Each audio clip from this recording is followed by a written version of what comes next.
Hey there, fellow digital marketers. Today, we're diving into the fascinating world of Google Ads and exploring the campaign types available to you. Keep in mind that these are just general guidelines, and your specific needs may vary.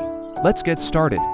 First up, we have search campaigns. These ads appear on Google's search engine results page when someone types in a keyword related to your business. Next, we have display campaigns. These ads are more visual and can appear on websites across the web if you choose to use Google Display Network. Moving on, there are shopping campaigns for those of you selling products online. These ads showcase your offerings directly on Google search engine results page or partner websites through Google Shopping.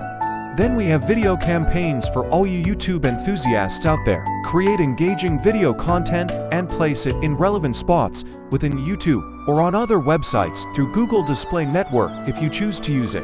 Last but not least, we have dynamic retargeting campaigns for those of you who want to remarket to previous visitors on the Google Display Network or other websites through a banner or video ad format of your choice. That's a wrap on our quick tour of Google Ads campaign types. I hope this helps you make an informed decision on which type to choose for your business. Remember, there's no one-size-fits-all approach, so experiment and find what works best for you. Thanks for tuning in, and don't forget to follow and subscribe for more marketing tips and insights. Until next time.